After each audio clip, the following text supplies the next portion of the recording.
and not so poofy. It was poofy, but strange. Thick. And it didn't hurt that much. I didn't sprain it that bad. So I could kind of walk on it without crutches. Right. And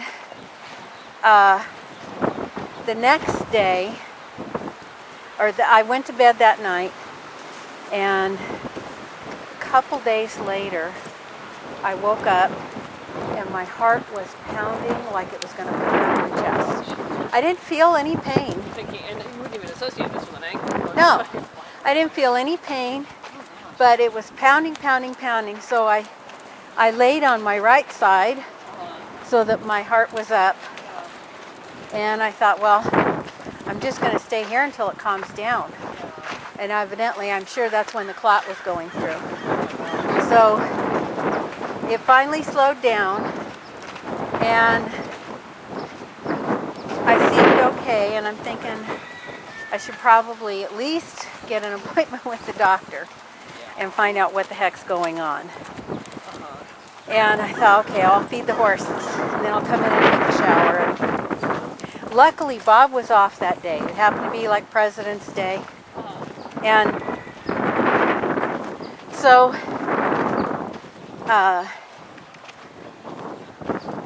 I came out and I fed both horses, and I turned around to walk back, and I was gasping. And it's getting worse. And I'm thinking, and it took me a while to understand what was happening. Because I'm like, how come I can't get any air? And so I got back into the barn aisle, and I was going to come in the house, and I thought, I'm going to collapse, I'm going to fall down. So I sat on the bench, and I mean, my mouth is open and I'm gasping. And I'm thinking, if I get up to go get the phone and I fall in the tack room, Bob will never see me. He'll never hear me. He won't hear me. I could stand out here and scream bloody murder. He'd never hear me because he's deaf anyway. So I'm thinking I have to be able to get to the house. And I have to go before he leaves, because he gets up and he says, I'm going to the store, and he'll be gone for 4 or 5 hours. So, well, we haven't done this before, have we? So, anyway, long story short, I get in the house and I sit down and I'm breathing. Oh.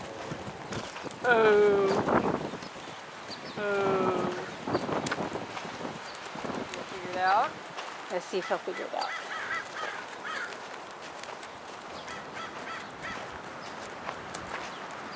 Seemed like a good idea at the time. Yeah.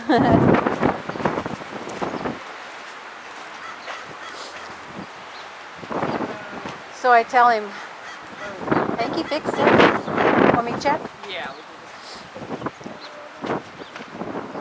What happened? Oh, don't scare yourself.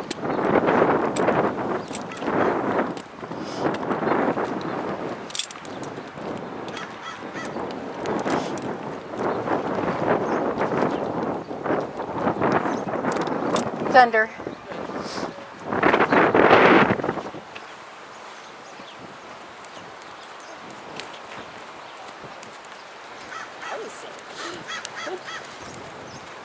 So Bob says, you need to go to the hospital. And I said, well, I think I'm okay. Okay. Well, you know, you're not thinking straight. Well,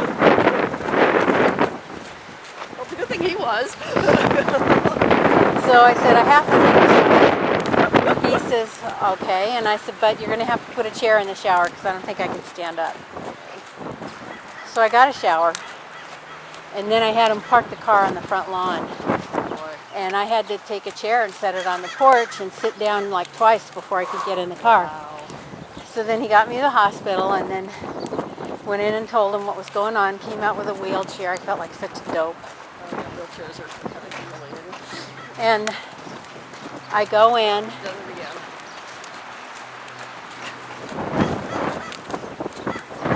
I wonder if the bit's high up. Low, maybe. Yeah.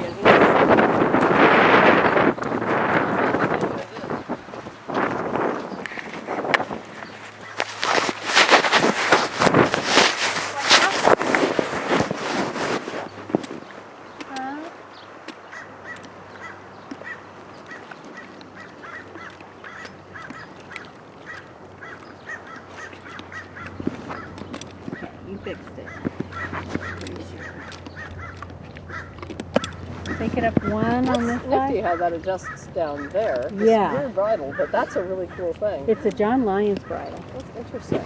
Think one side, one on one side. Not all even, are we? So it should probably go up on the other side as well. Oh, it doesn't go up on this side the same way. Okay. Or maybe it's just weird.